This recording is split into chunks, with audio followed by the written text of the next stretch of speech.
Peuple de Dieu, co-héritier du royaume, fils de Dieu, membre du royaume céleste, je vous reviens encore. C'est le témoin de Branham, Roger Mirouho, qui vous parle en ce moment. Je vais m'entretenir avec vous par un petit sujet que j'intitule Les ciels où nous allons appartient à qui? Les ciels où nous allons, c'est où? C'est toujours les ciels. Les ciels où nous allons, qu'est-ce que nous ferons là? Les ciels où nous allons, ça appartient à qui? Voilà les choses que nous allons étudier avec vous. Ça se trouve où? Ça appartient à qui? Nous ferons quoi là-bas? Puisque tout le monde chante, après cette vie, j'irai au ciel. Après cette vie, j'irai au ciel. Tout le monde se contente qu'après cette vie, surtout les chrétiens, je vais dire, qu'après cette vie, nous irons au ciel. Mais ce ciel-là, ça se trouve où? Ce ciel-là appartient à qui? Ce ciel-là, comment nous allons y vivre? Voilà la chose que nous allons analyser avec vous. Les ciels où nous allons, ça appartient à qui? Bien-aimés, avant de traînailler, je vais lire une écriture dans Jean 14, 1, 7. Je le lis puisque moi, je ne connais pas expliquer la Bible. Je ne suis pas un révélateur de la Bible. Je vais utiliser l'homme chauve, l'homme qui a la colonne de feu au-dessus de sa tête. Le révélateur de la parole, l'ange du 7e âge, les révélateurs, l'âge de l'Odyssée dont je parle. Je l'utilise. Écoutez. Je lis ceci, chers bien-aimés. Écoutez-moi par cette lecture ici. Maintenant, prenons Jean chapitre 14, un passage de l'écriture que nous connaissons bien et que nous voulons lire ce soir pour épuiser un contexte. Voilà ce qu'il dit le révélateur. Moi, je ne peux pas lire là et épuiser un contexte. Je n'ai pas été à une école théologique et même ceux qui y sont allés, ils ne peuvent pas expliquer ce que Dieu a caché aux sages et aux intelligents. Et là, il n'y voit que les sages et les intelligents. Dieu leur a caché la chose. Écoutez ce que je lis. Pour épuiser un contexte, si le Seigneur le veut, presque tout le monde connaît ce passage. Il semble que souvent on l'utilise pour les services funèbres. S'il y a une fois où j'aimerais prêcher à un service funèbre, ce serait celui de ce monde. Qu'il meure et qu'il naisse de nouveau. Jean 14, de 1 à 7. Je crois que c'est ce que j'ai noté ici. Écoutez ce qu'il est dit, bien-aimé. Peuple de Dieu, écoutez. Que votre cœur ne se trouble point. Si vous avez cru en Dieu, croyez en moi. Il y a beaucoup de demeures dans la maison de mon Père. Si cela n'était pas le cas, je vous l'aurais dit. Je vais vous préparer une place.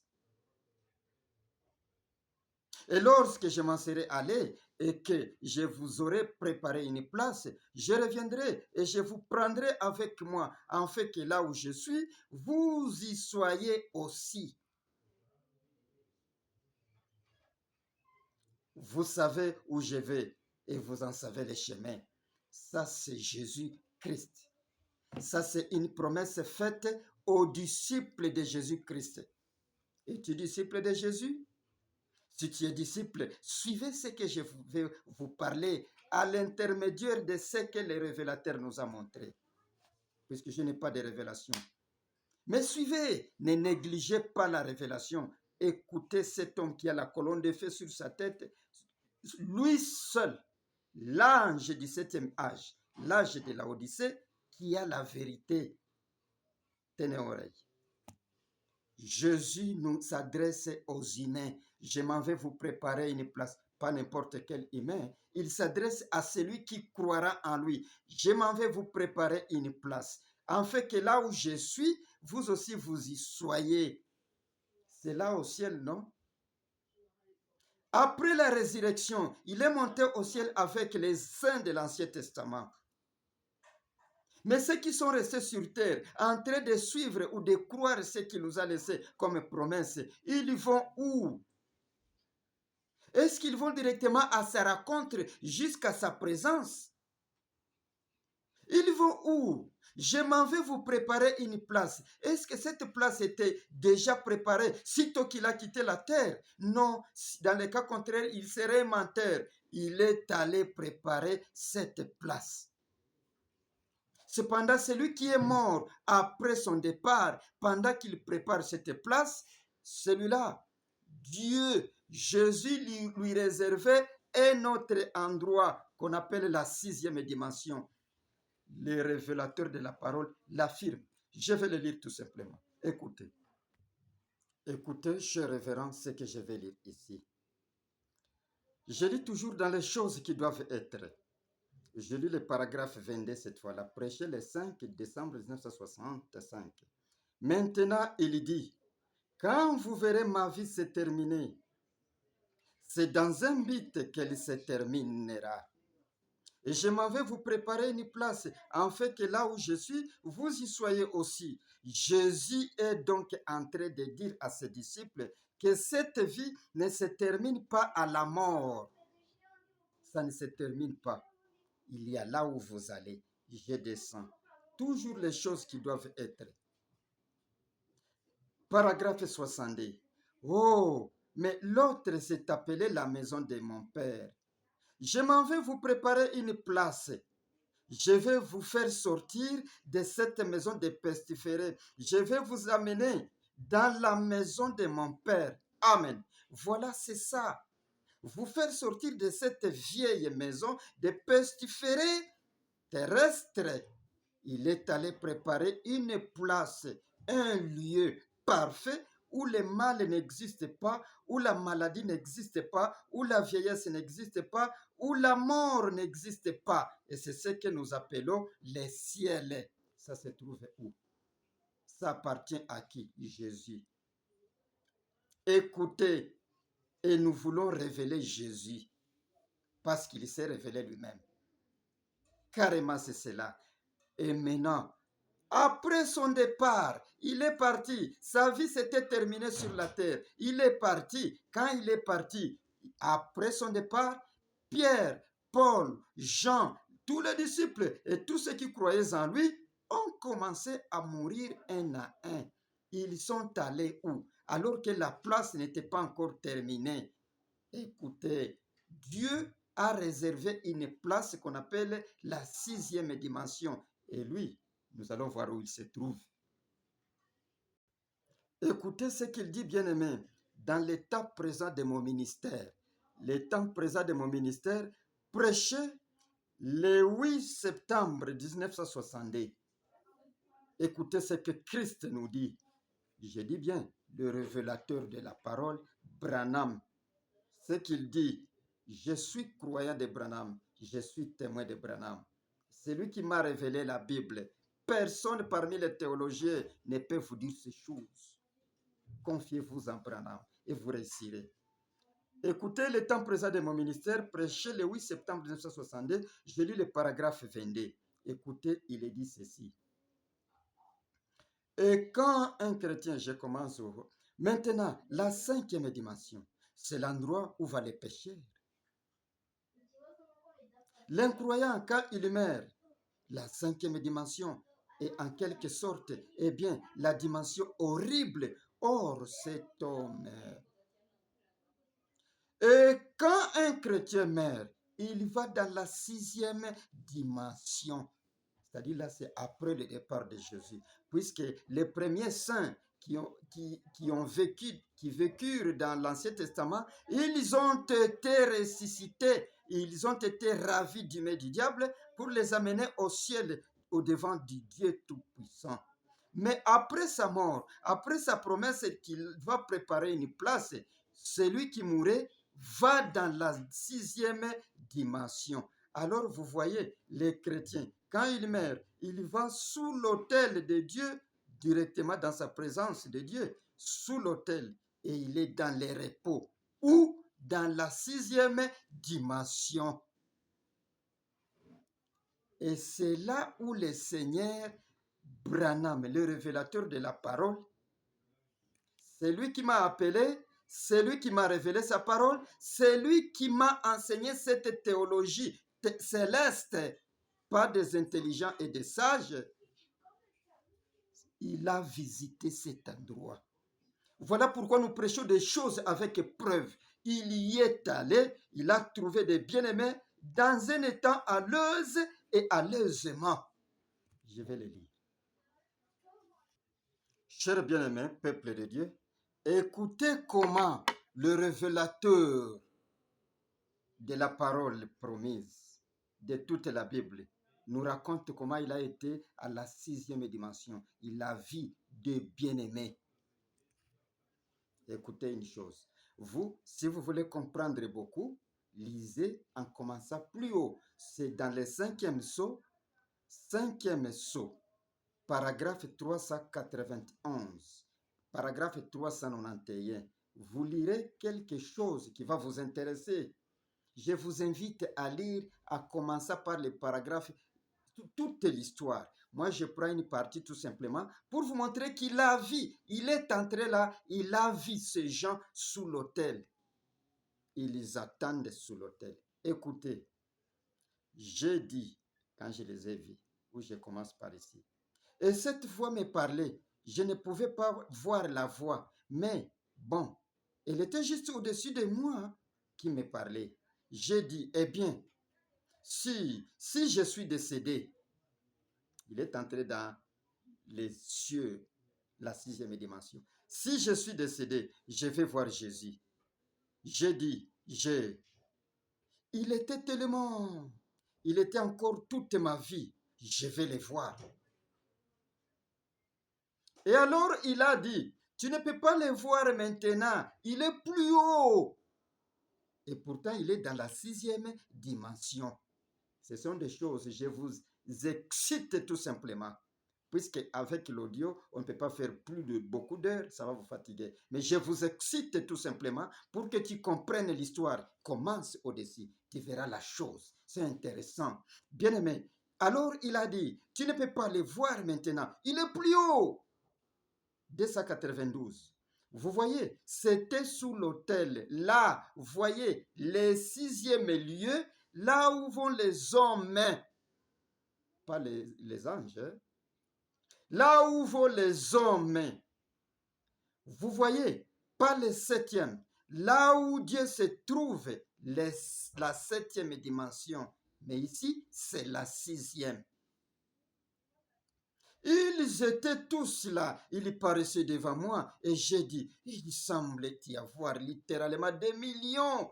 Je ne les ai jamais vus. Et quand je me suis assis là, ces femmes, ces hommes continuaient à courir vers moi et me serrer dans les bras et à m'appeler frère.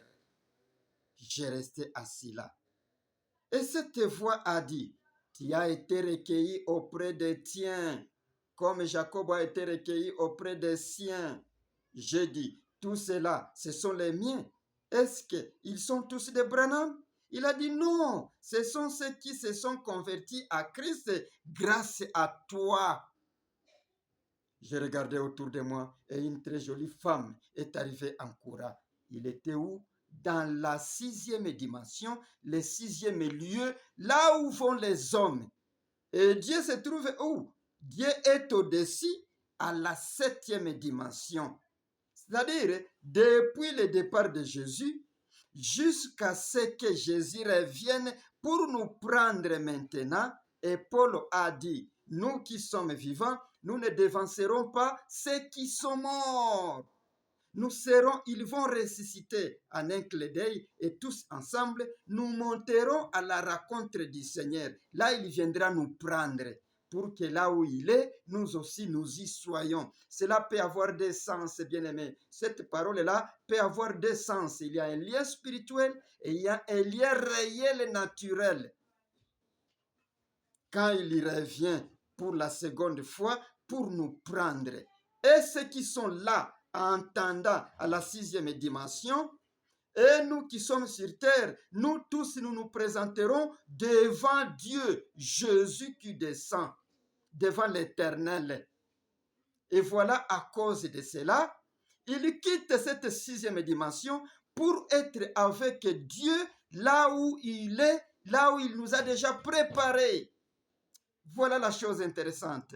Je continue. Et alors, là, il a déjà préparé, c'est ce qu'on appelle les ciels. Il y a quelque chose qu'on vous a enseigné à propos du ciel. Mais cette chose-là, ça ne marche plus aujourd'hui. Ce n'est pas ça la réalité des choses. C'est-à-dire les sages et les intelligents qui vont étudier quelque part par-ci, par-là, dans des écoles qu'ils appellent les écoles bibliques, la théologie, ils nous ont menti. Ils ont une conception veillotée du ciel. Mais quand vous vous bornez à la révélation, vous écoutez l'homme qui a la colonne de feu sur sa tête, les révélateurs de la Bible, vous découvrirez beaucoup de choses intéressantes et vous irez au ciel. Écoutez, le ciel c'est quoi? Pour être un peu court, le ciel où Dieu nous va y est et où nous allons pour être avec lui. C'est où? Écoutez, je lis encore les grands prophètes, les révélateurs de la parole. Moi, je suis croyant de Branham. C'est pourquoi je suis témoin de Branham. Alors, je n'ai pas autre référence parce qu'il a interprété la Bible. La Bible, c'est devenu un livre nouveau. Elle est devenue nouvelle, bien-aimés. Ça, c'est la Bible marchande. Écoutez, les choses qui doivent être. Paragraphe 42. Écoutez ce que l'ange de l'Éternel, celui qui a la colonne de feu, nous révèle toujours, bien-aimés.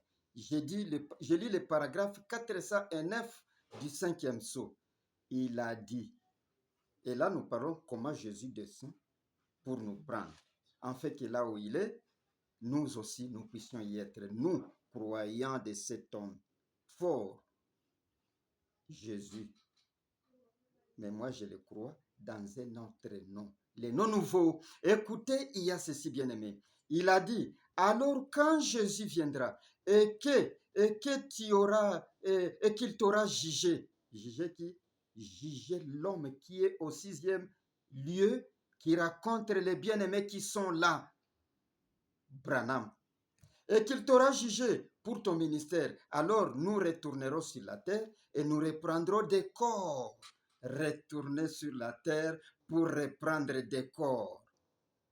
Eh bien, sur les moments, et bien sûr, les moments, je n'y ai pas réfléchi. C'est tout à fait conforme à l'écriture. Il a dit, alors nous retournerons sur la terre et nous prendrons des corps. Et à ce moment-là, nous mangerons. Ici, nous ne mangeons pas, nous ne dormons pas non plus. Il a dit, là-bas, nous mangerons, mais nous retournerons sur la terre.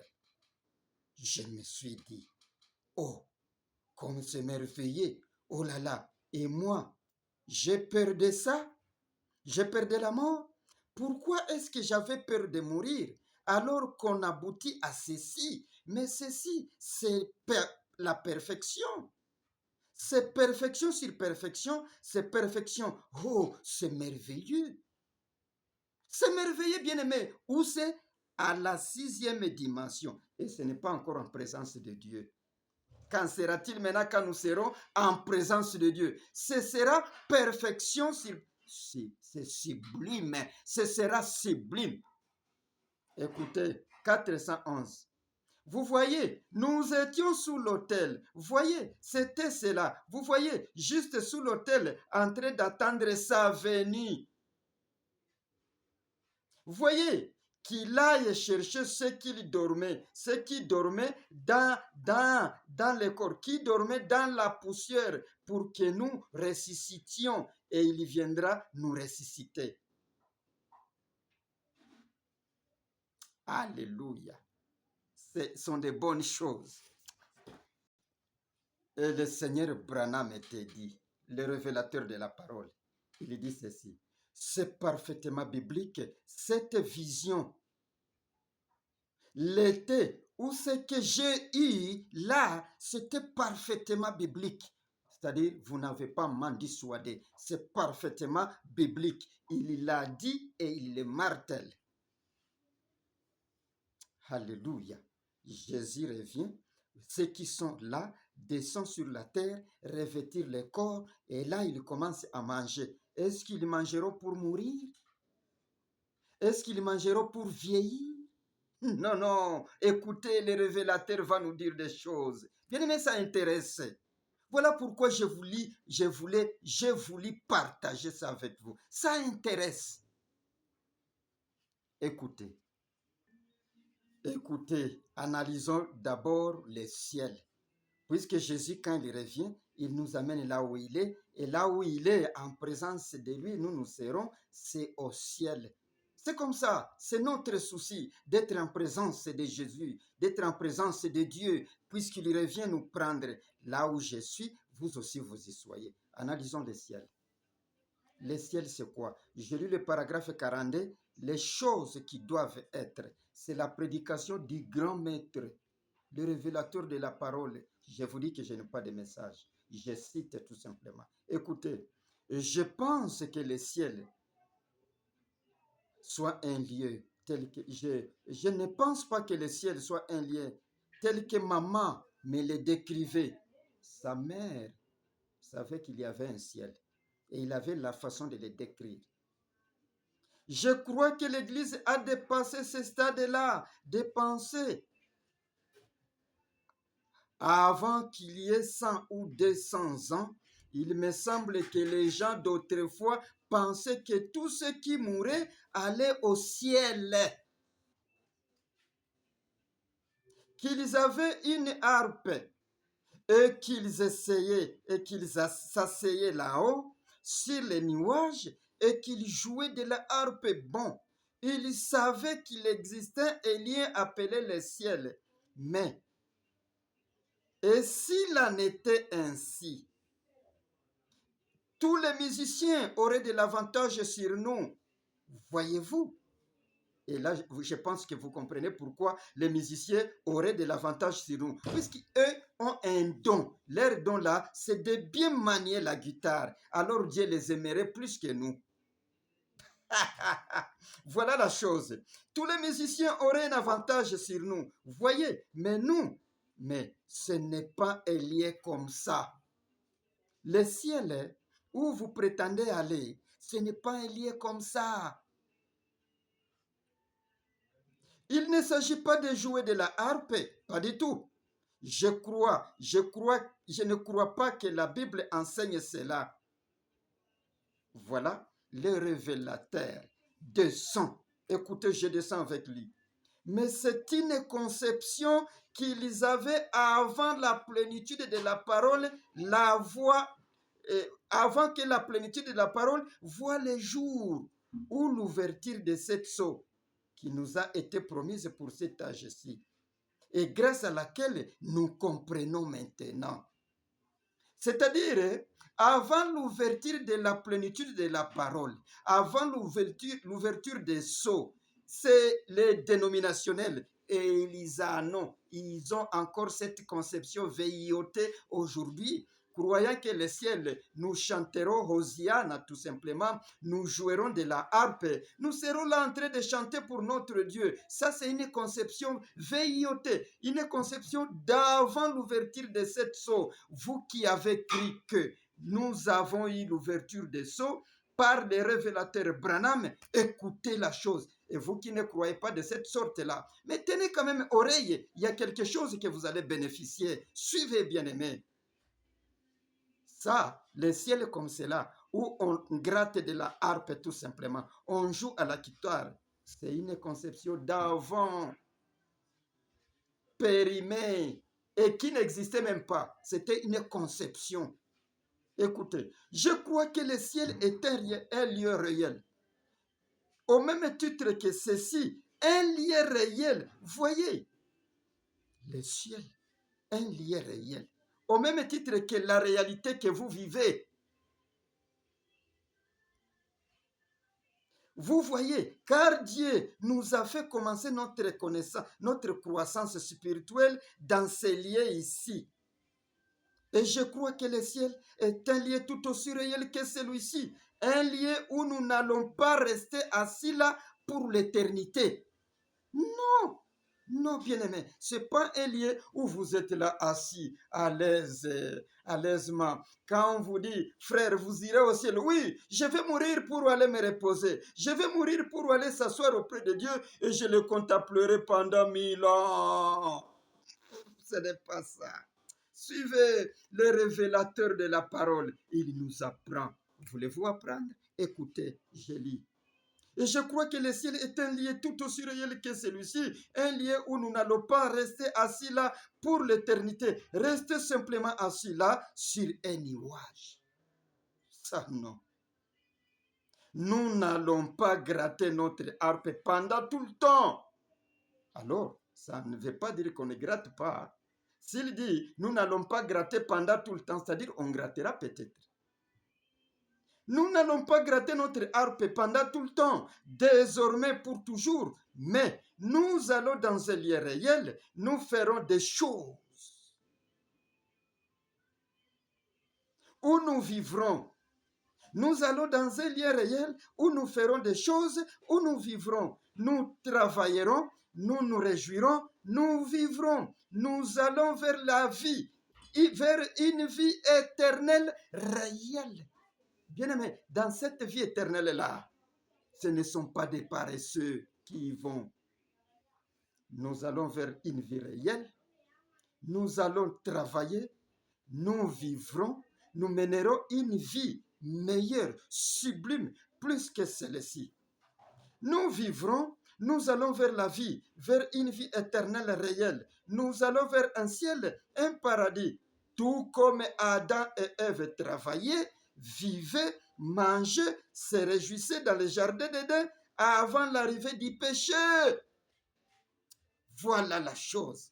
Est-ce que Adam souffrait de maladies? Non. Est-ce que Adam manquait à manger? Non. Est-ce que Adam était ennemi de la chèvre, de la vache, du lion, du mouton, ainsi de suite? Non. Est-ce que Adam mourait? Ou la semence d'Adam mourait? Non. Avant le péché, il n'y avait pas de mort. Nous allons vers cette vie-là. Écoutez, je termine la lecture. Tout comme Adam et Ève travaillaient, vivaient, mangeaient, se réjouissaient dans les jardins d'Éden avant l'arrivée du péché, nous sommes en route pour retourner là-bas. C'est vrai, nous y retourner. Le premier Adam, par le péché, nous a fait sortir. Nous y sommes sortis à cause du péché de notre grand-père Adam. Par le péché, nous a fait sortir. Le second Adam, par la justice, nous y ramène et il nous justifie et nous y ramène. Le second Adam, c'est Jésus. Par le sang de Jésus, il nous y ramène. Bien-aimés, vous avez suivi ce qu'on appelle le ciel. Ça, c'est comme ça que le révélateur de la parole voit le ciel. Et s'il voit le ciel de cette façon, le ciel appartient à qui? Il n'y a que le propriétaire qui doit vous dire comment a conçu sa chose. Et sa chose, c'est le ciel dont nous parlons. Le propriétaire, c'est qui? Écoutez. Chers bien-aimés, peuple de Dieu, vous êtes sans oublier que cette Bible ici, dont nous parlons, dont nous lisons chaque jour les versets, que nous mettons sous les aisselles et nous allons à l'église pour adorer, a été écrit en énigme. Il faut qu'il y ait un révélateur pour que tu comprennes la Bible. Il faut qu'il y ait un révélateur pour que tu comprennes le ciel appartient à qui. Et je vais vous dire un petit secret pour votre information que j'ai trouvé aussi de ces grands révélateurs, Branham. Jésus a déjà remis les pouvoirs à Dieu. Paul nous a prévenus dans le Nouveau Testament. C'est 1 Corinthiens 15, 22 jusqu'à 25 que vous descendez. Il remettra le pouvoir quand il aura écrasé les derniers ennemis. Il remettra le pouvoir à Dieu afin que Dieu soit Dieu tout en tout. Et alors, les cieux n'appartiennent pas au fils de Marie. Les cieux n'appartiennent pas au fils de Marie. Le fils de Marie a géré le ciel pendant 2000 ans jusqu'à ce qu'il remette ce pouvoir-là de gérer le ciel peur. Je puis le lire peut-être, mais je vais tarder. J'ai fait la course à la montre. Dieu, c'est lui le détenteur du ciel. Et il a son nom. Puisque quand il remet le pouvoir, il est Dieu tout en tout. Et le Dieu tout en tout a un nom. C'est pourquoi Joël dit que quiconque invoquera le nom de l'Éternel sera sauvé. Et l'Éternel sera Dieu. Et il sera tout en tout. Et son nom sera unique. Ce n'est plus le nom de Jésus. C'est à défaut que nous appelons Dieu Jésus, puisqu'il a révélé son nom. Et son nom a 7 lettres. C'est Branham. Marion Branham. Ça, c'est la révélation. Je ne l'ai pas fomenté, je l'ai tiré de lui. Continuons. Pour autant vous dire que les cieux n'est plus géré par le Fils de Marie, Jésus. Les cieux a été et maintenant sous contrôle du Dieu Tout-Puissant, le Père, qui avait donné pouvoir à Jésus. Et Jésus l'a dit, le Fils de Marie, a déjà remis, il y a eu remise et reprise dans ces temps où nous vivons.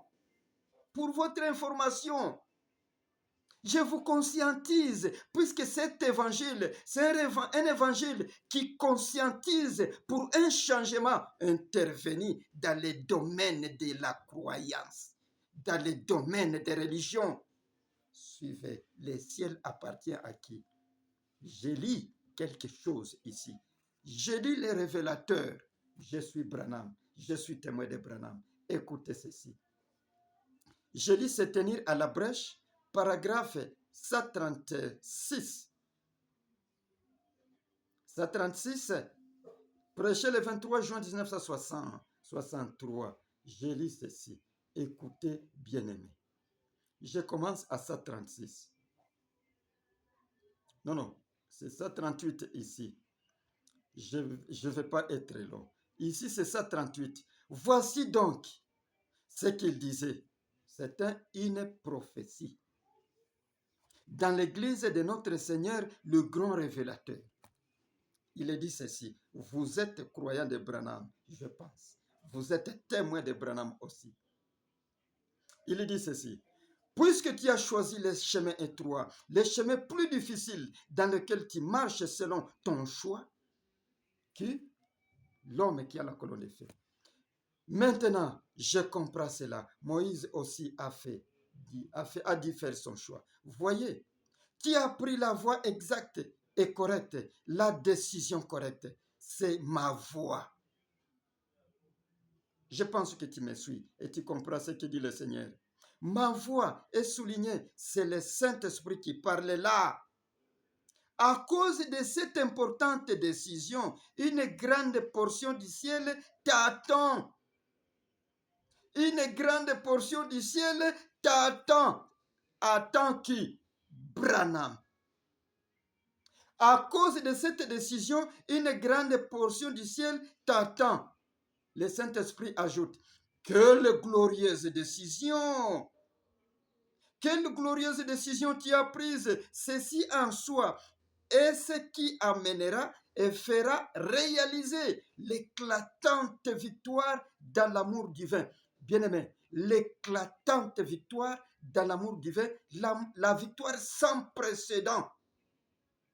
Jésus a vaincu la mort. Mais celui-ci, le révélateur de la parole, ramène la victoire éclatante sans précédent dans l'amour divin. Écoutez, remarquez le verbe et l'adverbe, voyez-vous. À cause de cette décision victorieuse, personnelle et particulière que tu as choisi, les chemins difficiles, c'est ce qui amènera une victoire éclatante dans le Saint-Esprit, dans l'amour divin. À cause de cela, une grande portion du ciel t'attend, c'est-à-dire t'appartient. Une grande portion du ciel appartient à Branham, Marion Branham. Voilà les responsables des cieux. Voilà celui à qui Jésus a remis le pouvoir. Mais comment encore prendre? J'ai manqué de mots pour vous le dire. Voilà la victoire certaine qui ne s'est jamais réalisé dans l'amour divin, négligez toute autre victoire que vous connaissez. Alléluia. Alors finalement, Branham, Marion Branham, le révélateur de la parole, il a défini le ciel, puisque c'est lui qui est le propriétaire du ciel. Il définit, il montre que dans ce ciel-là, les paresseux n'y entrent pas. Il montre que dans ce ciel-là, ce n'est pas gratter toujours de la harpe. Il montre dans ce ciel-là que nous vivrons, nous travaillerons, nous mangerons comme Adam avant le péché. Voilà un bon endroit. Et nous vivrons. Ce n'est pas comme cette vie ici. Je commence à vieillir d'ailleurs. Ce n'est pas comme cette vie ici. Nous ne vieillirons plus. Si ceux qui sont dans la 6e dimension ne vieillissent pas, sont jeunes, ils sont rajeunis, ramenés dans leur état originel de la création, ils sont jeunes. Qu'en est-il ceux qui sont devant l'éternel Dieu? Puisque ceux-là, dans la 6e dimension, ils n'étaient pas devant Dieu, ils n'étaient pas devant l'éternel Dieu. Alors, vous qui entrerez, puisque Jésus est déjà venu, vous qui entrerez en sa présence, tu seras jeune, tu ne mourras plus. Adam ne tombait pas malade, Adam n'avait pas besoin de ne manquait pas à manger, Adam n'avait pas de conflit avec les animaux, Adam n'avait pas peur du lion, le lion était son ami. N'est-il pas dit que les loups et l'agneau mangeront ensemble, bien qu'ayant aussi des orientations spirituelles? Voilà le ciel. Il détermine le ciel. Il nous dit que ce ciel-là, son ciel, puisque c'est lui qui a une grande portion du ciel, l'appartient, cette grande portion du ciel appartient à Branham. Et qui a la petite? Qui a la restante partie? Cette restante partie, ça fera quoi? J'allais te dire des choses, mais croyez d'abord à ce qu'il nous a amené, lui le révélateur de la parole. Si une grande partie lui appartient, cette petite partie-là, attention, c'est peut-être ça l'enfer. C'est peut-être ça l'enfer. Là où on brûlera les méchants. Peut-être ça la 5e dimension. Vous voyez? Alors ça va de révélation en révélation si vous croyez les grands révélateurs. Il nous révèle le ciel. Il nous montre que ça lui appartient. Et je vais affirmer par une citation. Vous montrer que maintenant, aujourd'hui, vous qui allez partir, vous allez à la rencontre de Branham, vous allez à la rencontre de celui à qui on a remis le pouvoir, vous allez à la rencontre de celui à qui on a remis les cieux, vous allez à la rencontre du Père, le Père tout en tout, avec un nom nouveau, Branham Marion Branham. Vous n'allez pas m'en dissuader, puisque c'est ça le nom révélé dans le 7 tonnerres. Et Jésus, son nom sur terre, c'était Rédempteur Jésus. Mais une fois qu'il a vaincu la mort et qu'il est monté en haut, il a reçu un nom nouveau. Et ce nom nouveau-là, ce sera révélé dans les 7 tonnerres. Les tonnerres ont grondé. B-R-R-A-N-H-A-M. M-A-R-R-I-O-N. B-R-A-N-H-A-M.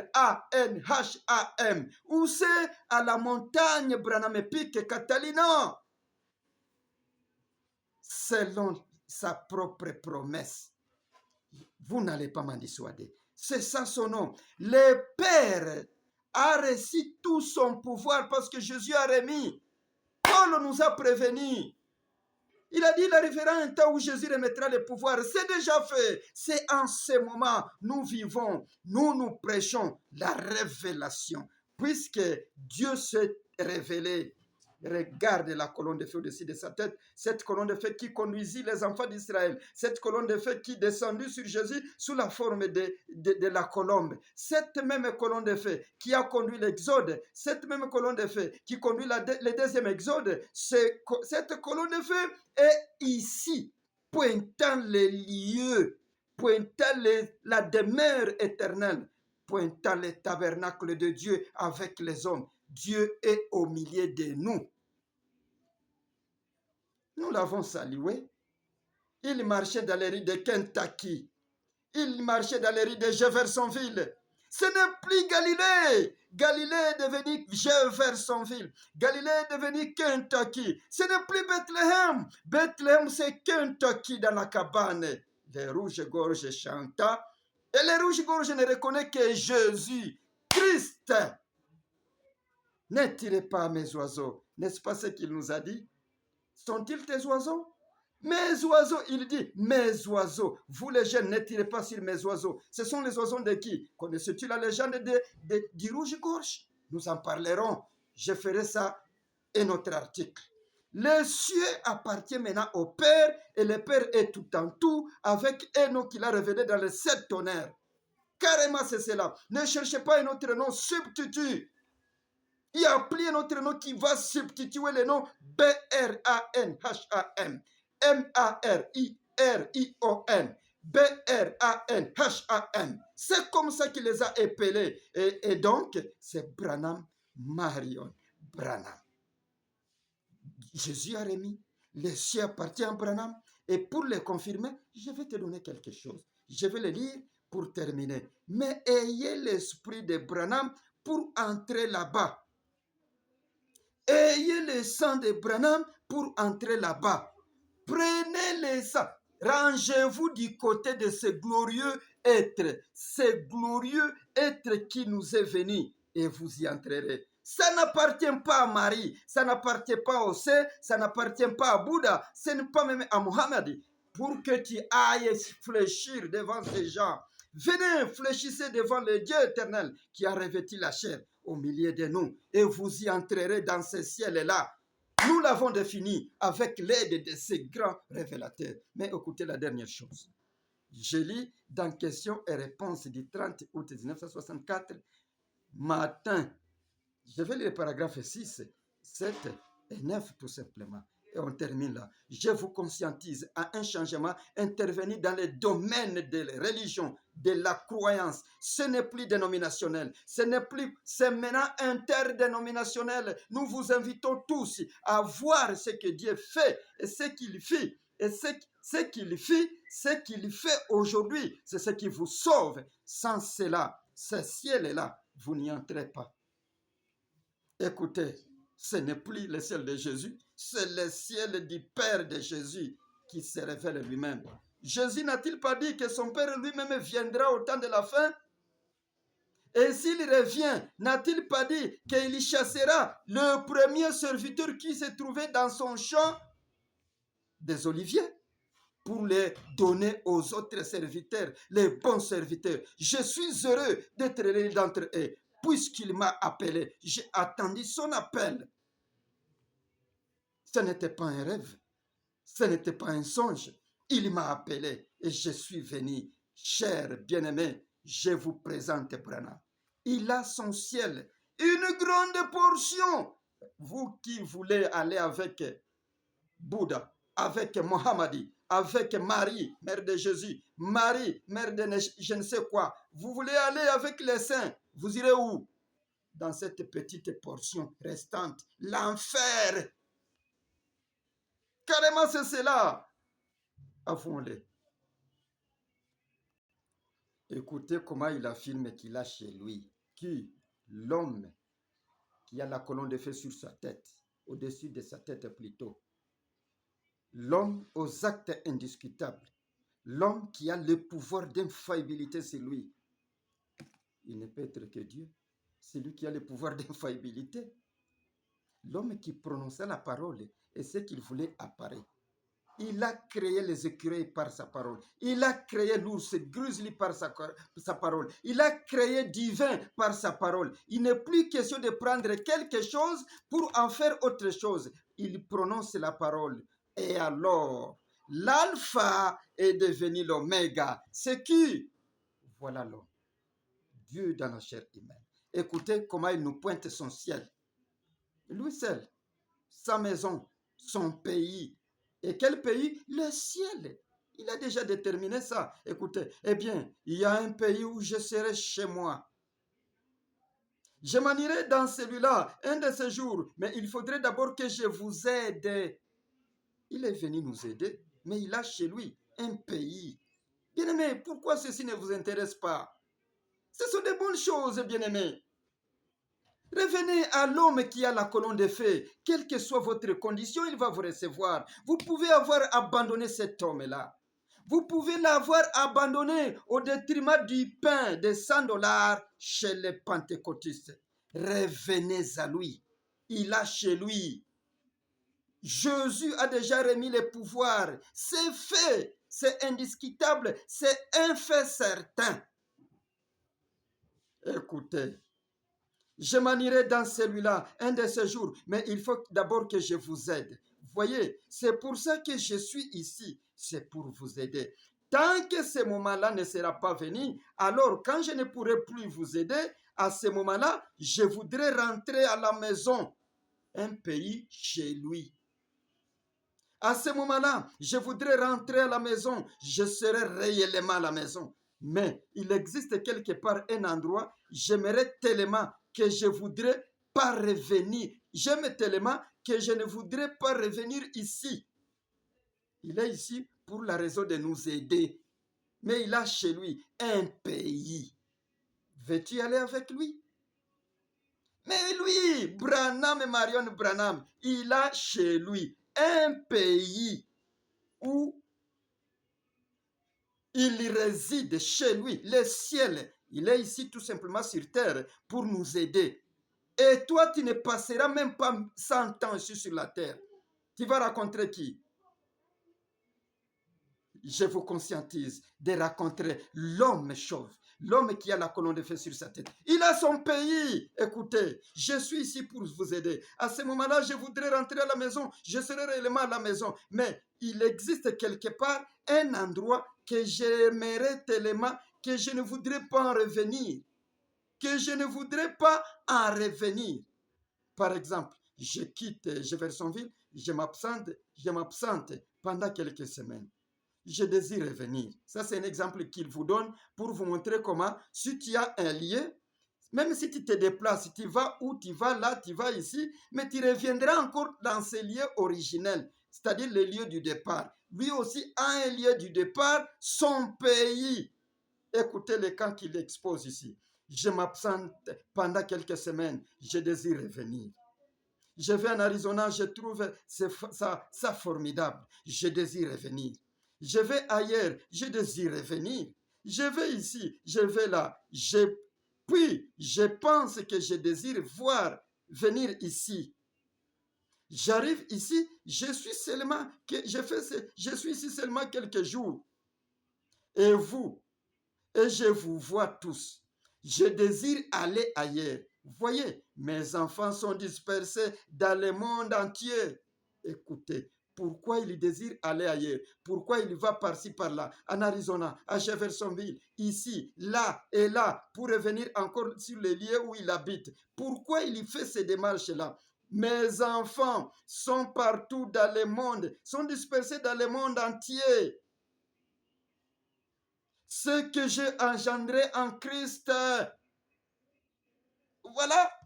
Es-tu aussi engendré en Christ par Branham? Si tu ne l'es pas bien-aimé, ne te fais pas une fausse confiance que tu entreras. Ce que j'ai engendré en Christ.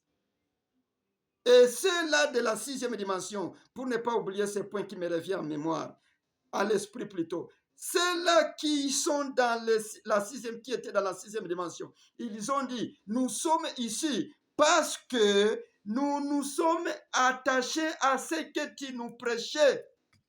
Et ils ont dit, si tu n'étais pas venu, Branham, nous serions perdus. Mais toi, tu dis, quoi? Qu'est-ce que tu dis?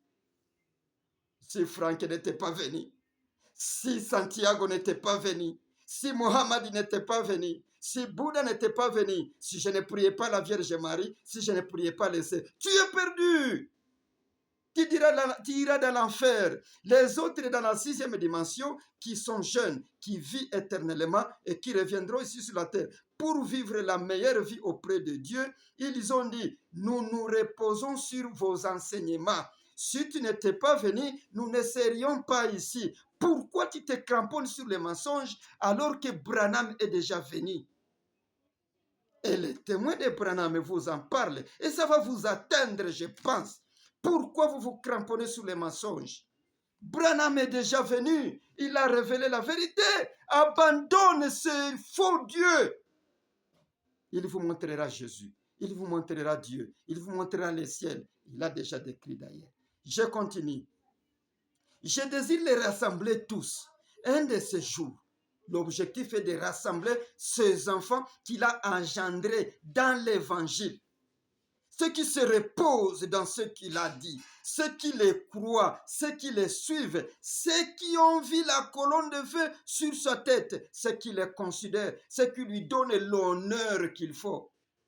Et quel est cet honneur de celui qui a la colonne de feu sur sa tête? Il est le Messie. Et le Messie par rapport à Dieu, c'est qui? C'est son habitation, c'est alors Dieu. Bien-aimé, ça, c'est une révolution.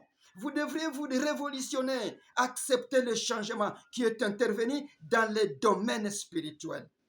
Vous voyez, un de ces jours, vous voyez, selon la volonté du Père, et alors nous aurons une demeure.